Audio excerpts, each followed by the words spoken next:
Um dos mais famosos personagens da história, todo mundo já ouviu falar sobre ele, é Alexandre o Grande. Apesar de ter vivido no 4º século antes de Cristo, ele é um grande imperador e conquistador, um dos maiores que o mundo já viu.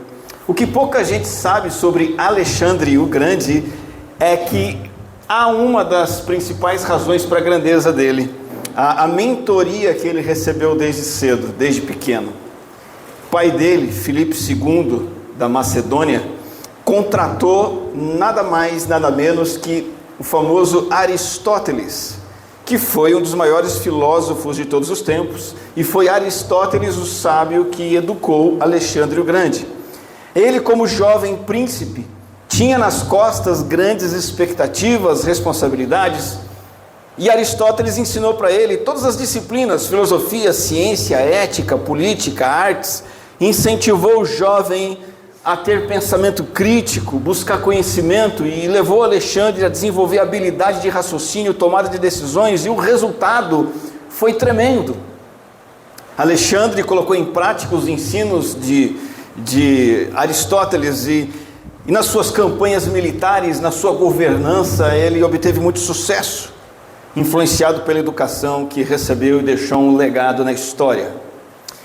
Eu falo sobre isso para destacar que um mestre sábio pode moldar o futuro do seu discípulo, guiando-o a se tornar uma pessoa notável.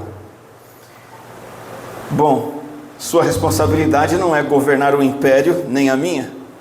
Nós não temos a tarefa de fazer campanhas militares mundo afora, mas ainda assim você e eu precisamos de sabedoria para o dia a dia, na nossa jornada da vida, por mais simples que seja. E nós também precisamos de conselhos de um mestre sábio nessa jornada, para que a gente entenda os desafios, os caminhos e as estratégias. E esses conselhos de um sábio são fundamentais.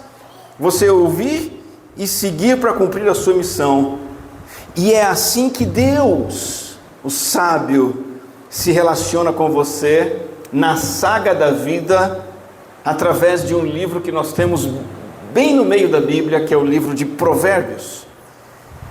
Uma das maneiras de entender do que trata o livro de Provérbios é essa, sabedoria para o dia a dia. Por mais que Aristóteles tenha sido um tutor, um mentor, um sábio fundamental, ele não chega nem perto do nosso Senhor. Por exemplo, Aristóteles não conseguiu impedir que Alexandre acabasse se tornando um libertino, um violento, de certa forma ganancioso, e que tivesse um final de vida trágico. Deus, o verdadeiro sábio, garante a você um dia a dia seguro e uma jornada segura e vitoriosa. É por isso que eu estou separando para esse ano de 2025 um plano de mensagens no livro de Provérbios, para você e eu crescermos em sabedoria no dia a dia. Vamos fazer uma pausa nos estudos de Mateus e vamos olhar para a sabedoria que a gente precisa para viver. O oposto da sabedoria, o que é? Como obter essa sabedoria? Como ela se relaciona com o conhecimento de Deus? Como que a sabedoria se relaciona com o nosso coração, os desejos que a gente tem, as armadilhas da vida? Como a sabedoria se aplica no casamento, na educação dos filhos, na vida com os pais e etc. E hoje, quero começar do começo e convido você a abrir a sua Bíblia em Provérbios capítulo 1, e eu vou ler com você, e acompanha na sua Bíblia os primeiros 5 versículos. E eu quero começar com isso, essa sabedoria compreendida. O que é exatamente essa sabedoria? Provérbios capítulo 1, versos 1 a 5. Tem a sua Bíblia aberta nesse texto. Nós vamos olhar para algumas palavras e frases desses versículos nessa noite.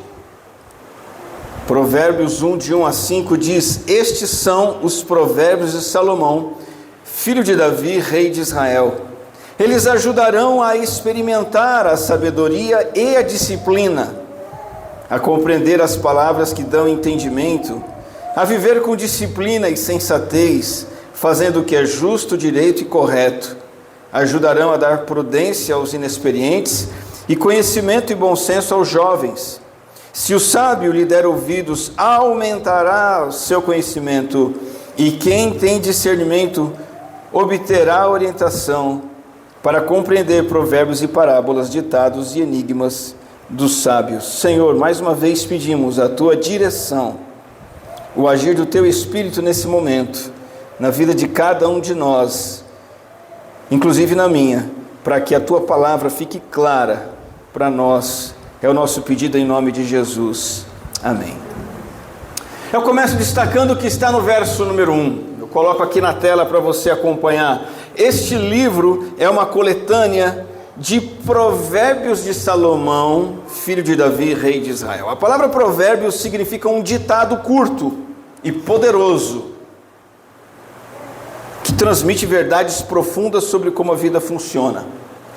Além de ser curto, então, ele é extremamente prático, tem tudo a ver com o seu dia a dia. O que você faz quando uma garota atraente aparece na sua vida e não convém você se envolver com ela? Ou um rapaz atraente? Como lidar com o convívio conjugal complicado? Achei que a maioria dos casados aqui não sabe o que é isso. O casamento é tranquilo, é uma beleza, né? Tudo flui muito bem. Como lidar com as complicações do casamento? Outra coisa que quase ninguém tem, perdas. Provérbios nos ajuda a lidar com perdas financeiras, perdas de pessoas queridas e tantas outras perdas. Você que tem que dividir o quarto com um irmão chato, mala, ou você tem um professor lá na escola, na faculdade que é igualmente chato, mala, ou você tem um chefe insuportável, 7, 8 da manhã você chega e ele faz questão de já tirar você do sério. Provérbios tem tudo a ver com o seu dia a dia. Você se sente sozinho, Provérbios fala sobre isso. Enfrenta depressão, tem dificuldades com ira, palavras que não deveria ter dito, ou palavras que deveria dizer e não disse. Provérbios tem tudo a ver com o seu dia a dia, e o uso correto é eu aplicar o provérbio à minha realidade prática, refletindo de maneira profunda, prolongada, no que esse provérbio me disse e colocar ele em ação no meu viver.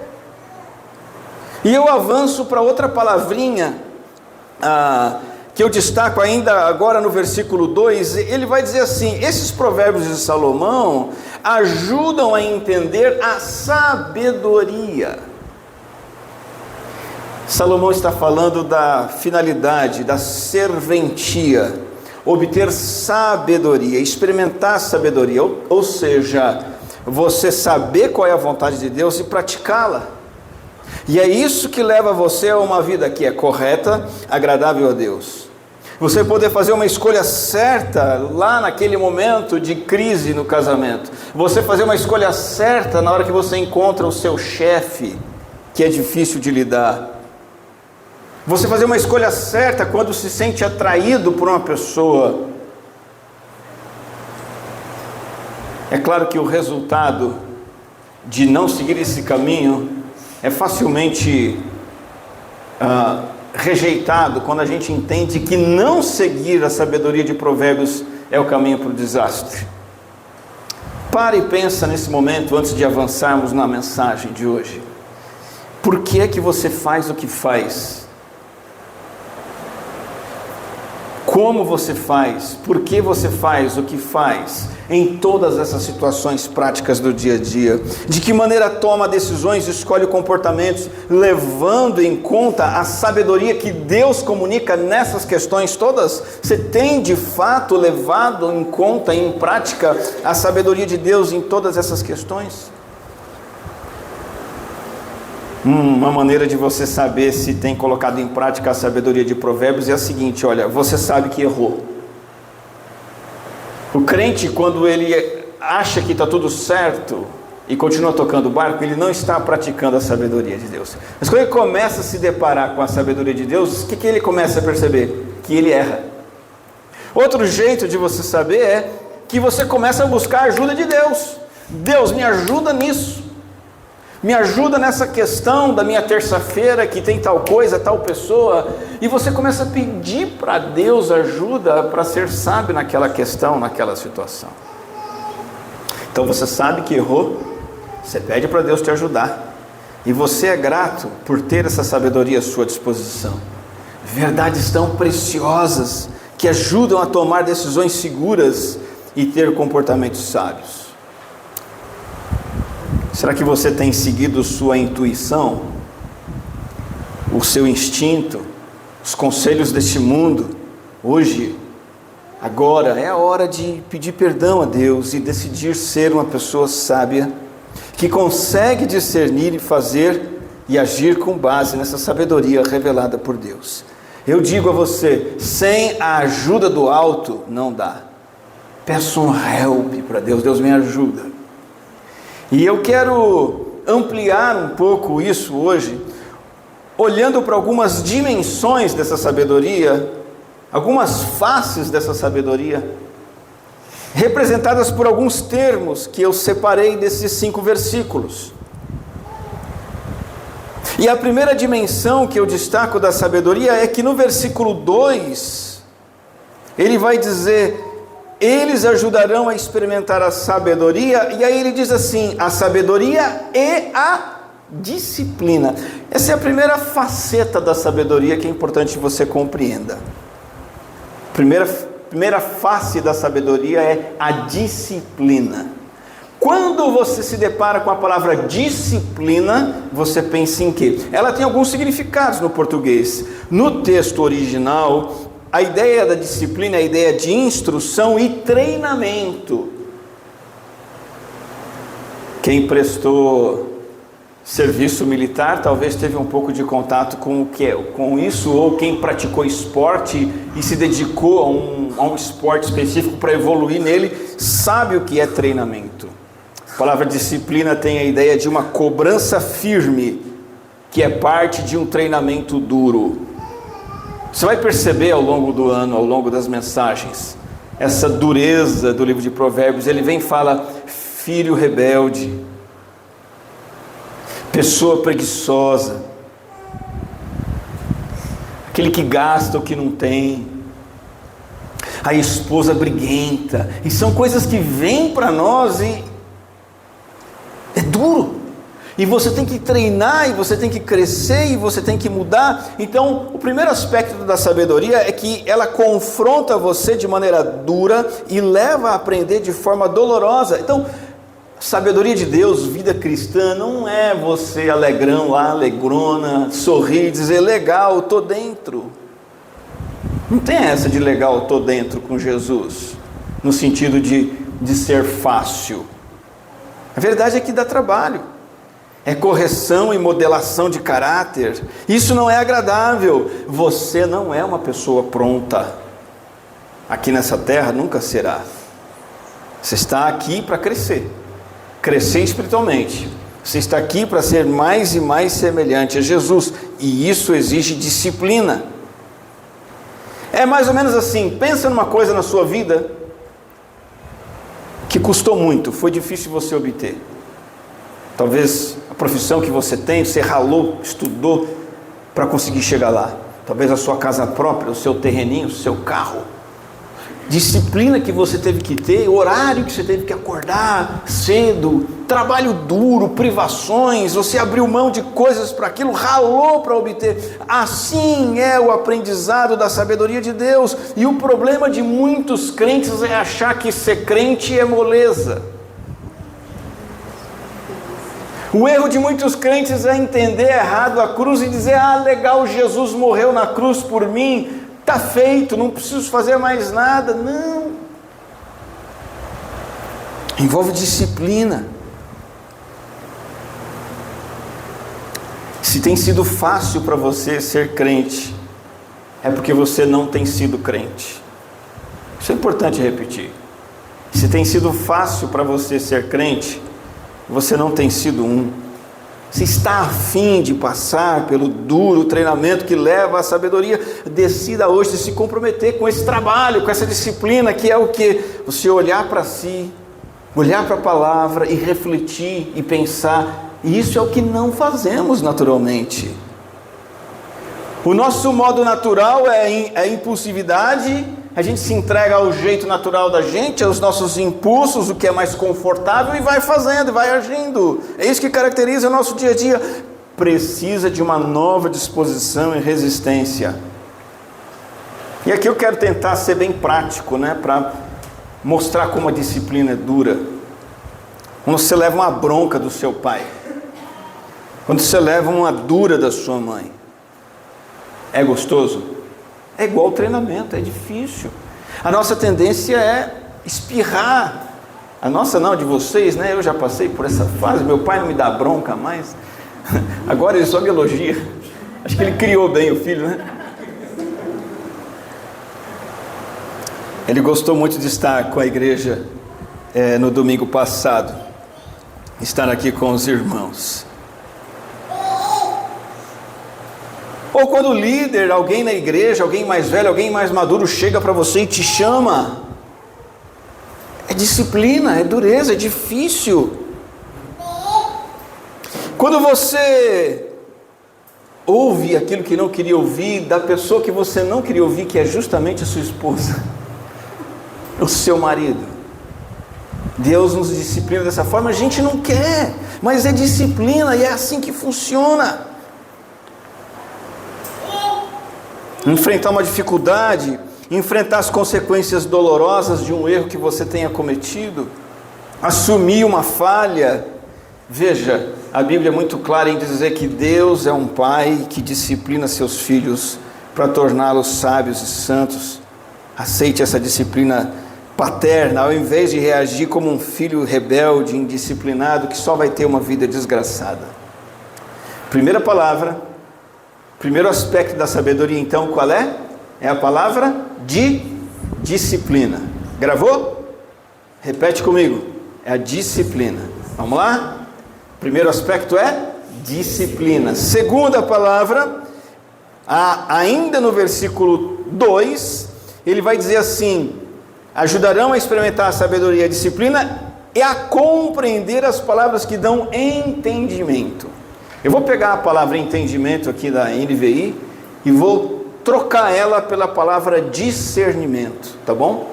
Então temos o segundo aspecto da sabedoria. Sabedoria é disciplina para aprender, um treinamento duro, mas sabedoria também é você ter discernimento. O que é entendimento? O que é discernimento? É a capacidade de identificar várias opções e caminhos possíveis numa situação e saber qual é a melhor. Capacidade de fazer boas escolhas.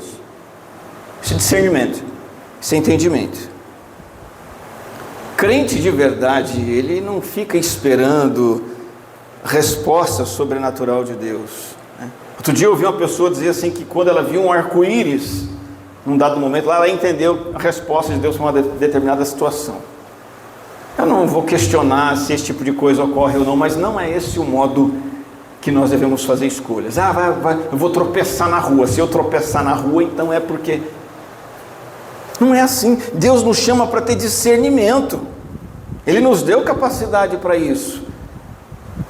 Ele nos deu capacidade de pensar, de raciocinar, de decidir, de ter vontade, de ter preferências e tudo mais.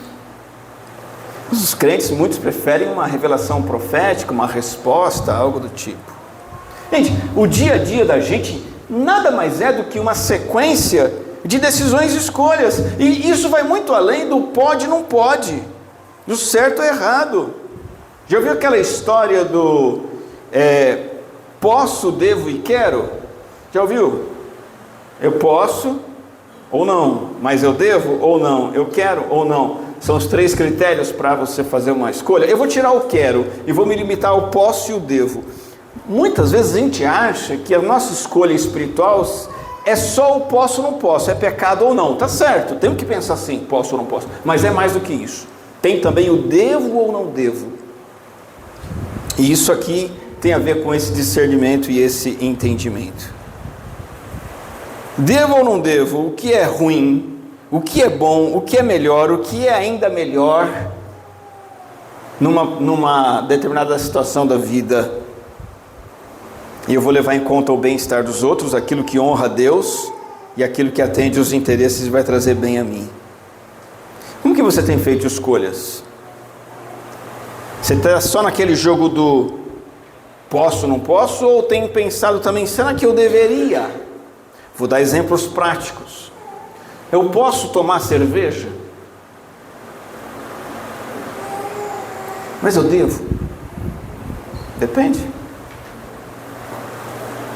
Eu posso trocar de carro? Deus proíbe? Mas será que eu devo? Isso é discernimento. Provérbios te leva para isso. Eu posso comer uma alimentação calórica, açucarada? Posso. Será que eu devo? Discernimento. Posso mudar de emprego? Pode mudar de emprego a hora que você quiser, mas será que eu devo? Levando em consideração o que é melhor? A mim, minha família, meu patrão.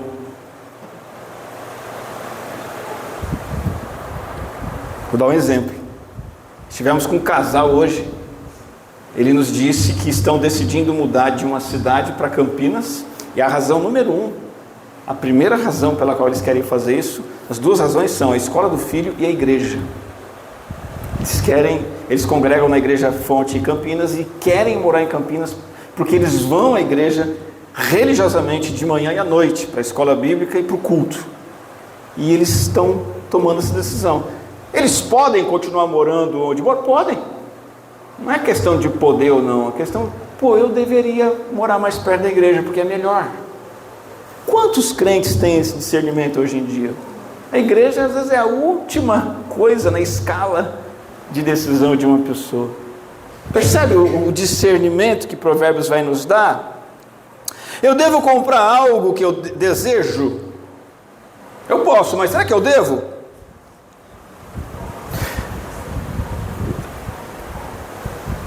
Eu devo ter mais um filho? Deus não proíbe você ter mais um ou não ter nenhum, não há nada sobre isso, mas e o discernimento?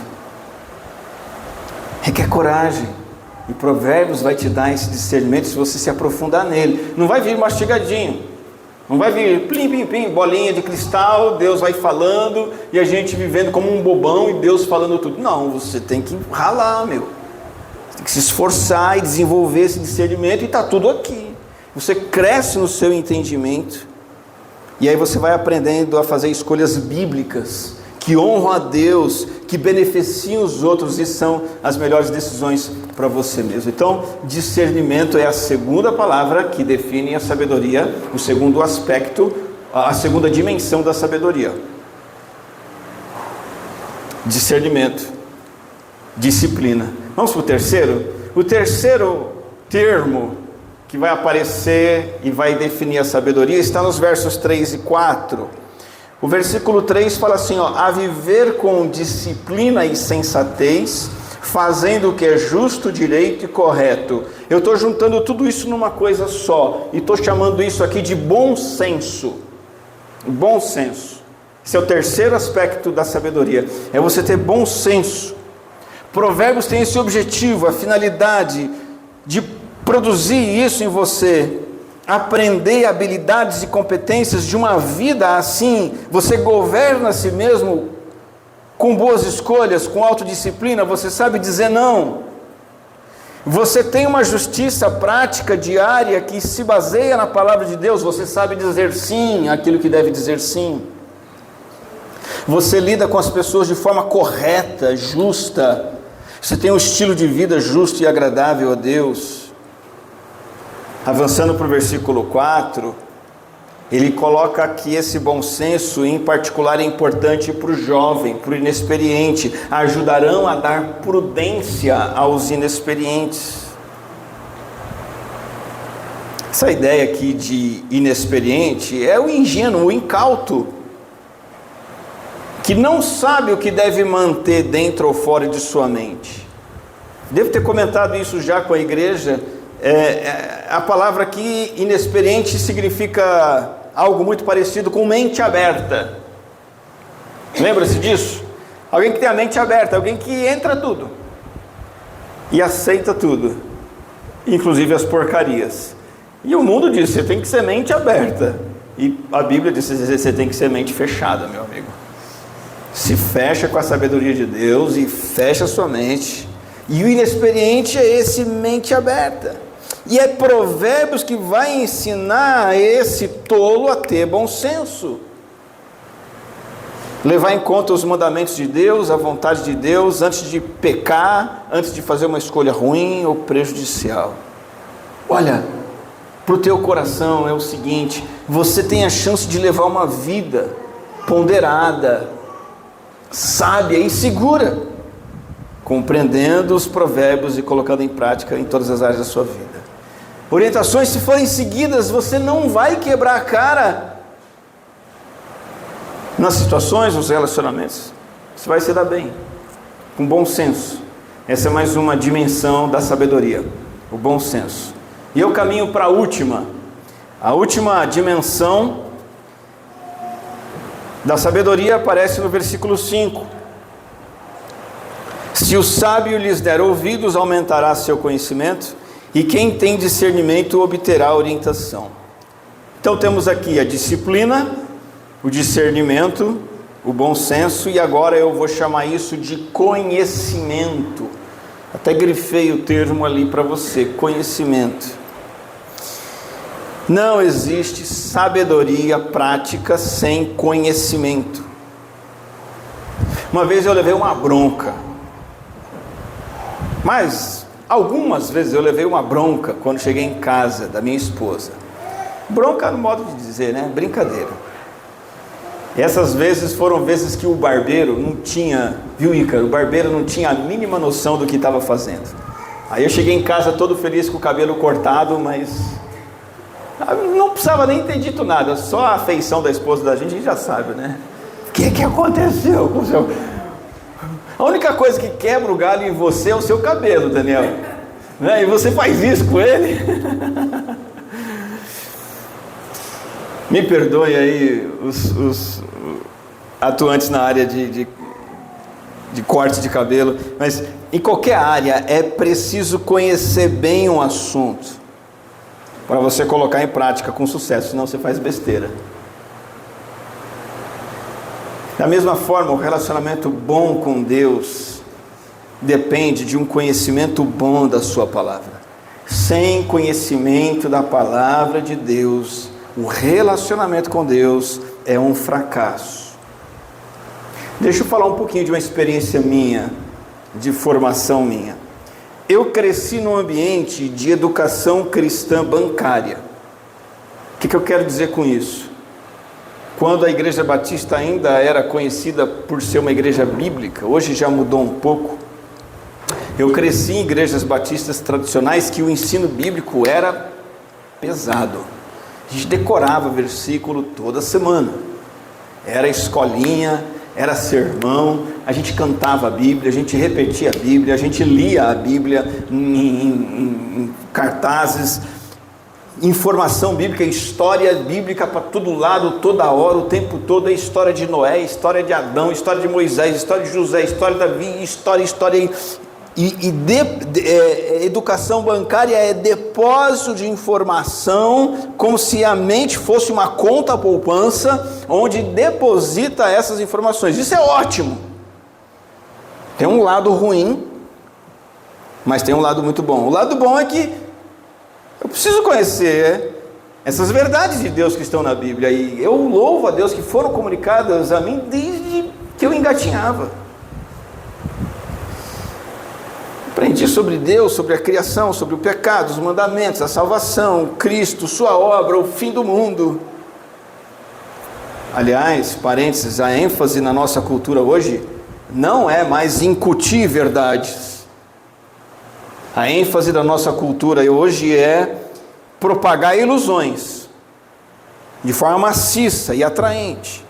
A ilusão da igualdade de gênero, a ilusão da transição de gênero, a ilusão da sexualidade livre, a ilusão da autossuficiência, ilusões que são oferecidas sem respaldo na verdade.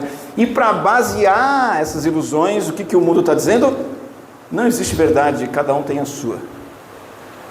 A maior mentira já contada em todos os tempos é essa. Mas não foi assim que eu cresci. Eu cresci com a informação bancária, informações sobre Deus, o conhecimento de Deus sendo depositado na minha mente. Qual é o problema, o lado perigoso que é importante dizer, é quando a criança, adolescente, o jovem, ele desconecta esse conhecimento todo da vida real. Tudo que ele sabe sobre Davi, Jesus, Pedro, escatologia, tudo que ele sabe sobre a sarça ardente, sobre a arca de Noé, não afeta em nada a vida diária dele. Isso se torna informação religiosa. E aí vem o perigo. Esse conhecimento precioso é desvalorizado. Ele começa a achar que aquilo não tem valor e pior, ele começa a odiar aquilo. E hoje nós temos muitos jovens que odeiam, e adultos que odeiam a fé cristã por causa dessa distância entre o que ouviram e aquilo que viram e viveram na prática. Então esse é o lado perigoso da educação bancária.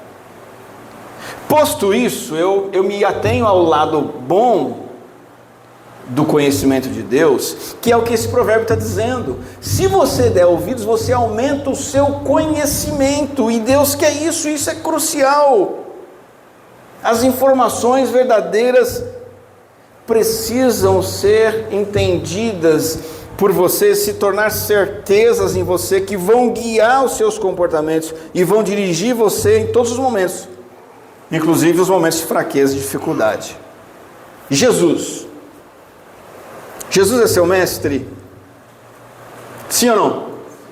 Sim. Em que Jesus baseou todo o seu falar e o seu agir?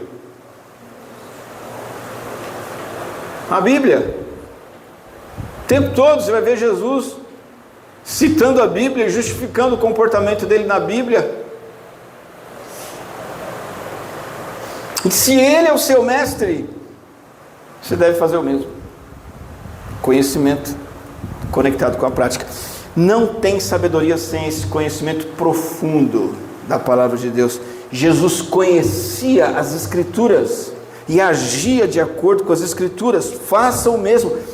A sua mente está se enchendo de quê?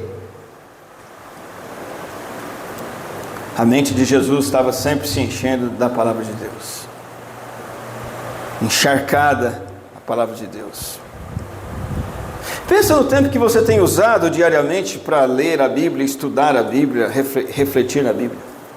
Pensou? Compare com o tempo que você faz outras coisas legais.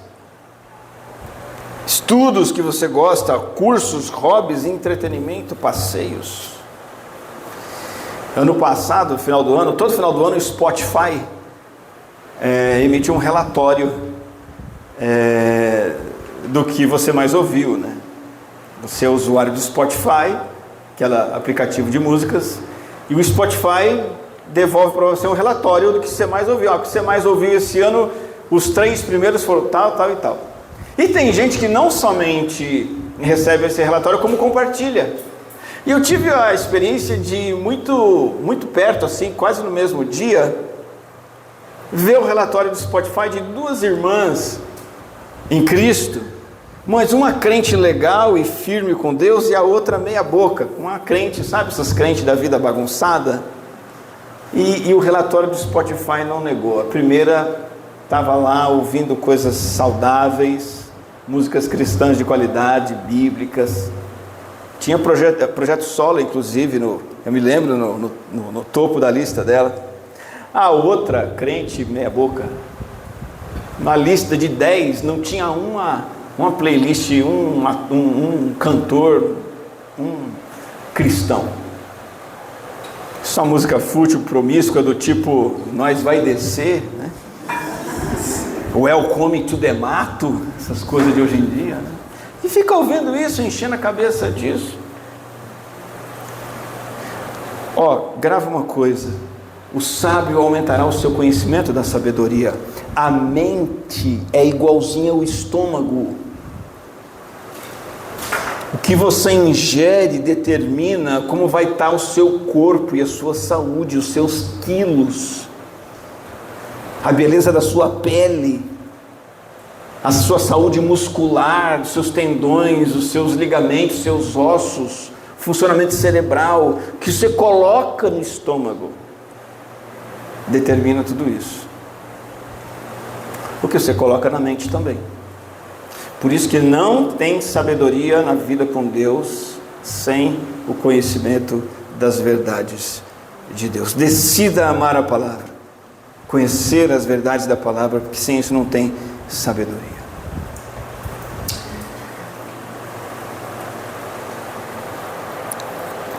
Ao longo desses sermões eu vou fazer algo diferente em Provérbios.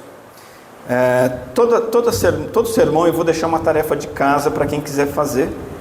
Eu vou dizer qual é aqui e vou mandar também no nosso grupo de WhatsApp amanhã mesmo, talvez hoje, para você refletir um pouco mais do que vimos hoje.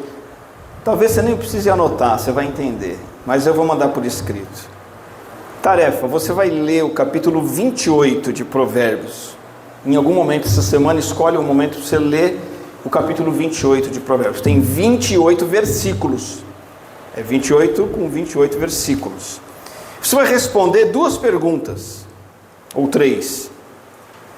Com base nesses 28 princípios, eu posso me considerar uma pessoa sábia ou insensata? Entendeu a pergunta? O que esses versículos estão falando sobre como eu tenho que viver? Eu me comparo com isso. Eu posso dizer que eu estou vivendo com sabedoria ou com insensatez? Por quê? E a segunda pergunta é: o que eu deveria fazer diante dessa realidade que eu percebi sobre mim?